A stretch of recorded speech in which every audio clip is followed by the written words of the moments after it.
Okay, today today's lecture is going to be purely on construction safety. Okay, and here mainly construction industry is actually a very dangerous industry. Okay, it involves a lot of work. It is an environment that is very much exposed to a fair bit of hazards, such as heights, such as equipments, such as chemical, such as pollution and dust. So actually, with people in the construction, I mean, with the workers and on the people who are in this particular industry, we are actually exposed to a fair bit of what we call hazards. Okay, hazards is basically elements of dangerous item or dangerous things around you that can actually affect your health and safety. So actually, occupational health and safety is a very big topic among people who are actually working. Occupational basically means that in your work, in your line, in the profession that you are in, there are some hazards that you will be coming across quite often. It's just that when you're in the lab, you also have occupational health and safety or safety and health. Okay, so we shorten it as called OSH, occupational safety and health. Some places say OHS, occupational health and safety. They all means the same thing. So basically, it is an area, meaning that in your particular work, in your particular profession, in the things that you do daily, you actually are coming across certain hazards or certain things that can endanger or make you unhealthy or endanger your safety. So all these are hazards. It can be a health hazards, it can be a safety hazard. So hazards are basically what we call elements, okay, that can actually, I mean, it's presented to us everywhere. Okay, we're at home, we also have hazards. Okay, we're in the kitchen, we also have hazards. But if you are in the profession, if you're a cook or a chef, your occupational health and safety are your kitchen. So for us, it's the construction site. So because we are engineers, our workplace is actually our site, our construction project. So our occupational health and safety is actually talking about protecting the safety and health and welfare of the people in that particular profession, employment, or work. Okay, so our goal here is to actually have a good, safe working environment because we are all people. Because for humane reason, you don't want your co-workers to die. You don't want your co-workers to lose a finger. You don't want your co-worker. You don't want people around you to be injured in any way, or you don't like people around you dying off.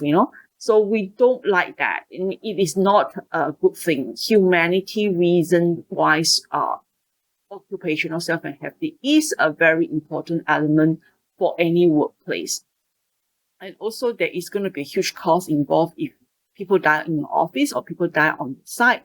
You have to pay insurance, you have to, pay for funeral costs. There is a lot of money and time involved, and project will be stopped for a while before to check for any health hazards or safety hazards before you can proceed. So there is a lot of impact, okay, on the project, in your reputation, in your project reputation, in your project itself, in terms of people working, being ill, being sick, and also having dangerous, working in dangerous environment. There's humanity reasons. So there are a fair bit of reason why we have to maintain occupational health and safety, or occupational self and health, occupational health and safety in our workplace, which is our construction site. Okay, so actually there is many areas like people working in the lab, people working in the medical field, even on the operating theater, or like doctors working to cure people. They are also exposed to bacteria, they are also exposed to flu. So these are their occupational health and safety. So for us in the construction site, okay, now I've already explained this for moral reason, for humanity reason, for economic reason, for management reason. We do not want legal reason, because it is workers are protected in the law, in the eyes of Malaysia, that you are supposed, under the Occupational Health and Safety Act, workers are actually being protected when you're working in that particular employment to give you a safe and healthy environment. So for legality reason, for economic reason, for management reason, for moral reason, which is humanity reasons, we do want to have site working environment, a good working environment, which comprises of safety and health for the workers and for ourselves who are entering the site as well. Okay. So some of the typical signs that you will see in the environment, in what we call the safety and health environment, are comprising of signage, comprising of equipment that can actually be used to make sure that equipment and applications or what we call, what is that word again? Equipment, what's that word again? Gadgets, and also protective gears, okay, that are available in order to keep us healthy and safe, okay? So signage is one of them, and equipment gears are some of them, so jackets, So I have another set of notes here. If you go to the words notes, there are many equipments that I've listed down here. The warning signs are some of the warning signs that should be available on the site to warn people. Things like dangerous wet floor. The most common one is wet floor. Hazards.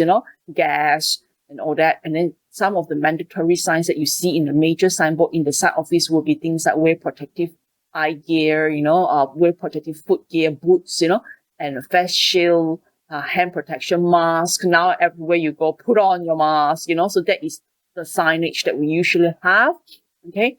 And then of course we need to put in where some of the equipment such as harnesses, such as belts, such as boots, a helmet. These are all some of the gears and equipment that you would need in order for you. Gloves is another one. Gears that you need to give to your workers, jackets if they're doing roadside construction or along the way on the civil work kind of work, then you will probably need to have a lot of these protective gears, signage, barriers, cones, these are all has to be prepared. Okay, so equipment, gears, we have I've given some example here. But these are not all of it. It is to it, okay? So you have to get ready, and I think mainly for different type of works, you do have different type of gears, you do have different type of equipment. You do have, especially like welding, you will have face shield is one of the most important thing. Now entering into site, many of us have to wear masks. And I think if we are on the civil work construction, we are talking more on things like horn, blinking lights, barriers, roadside barriers, and all that. So remember that a lot of us think of safety and health as this thing only. These are actually just some of the preventive items that we as employer or as contractors, as client and government agency, we need to give our workers a safety, occupational health and safety, a safe working environment.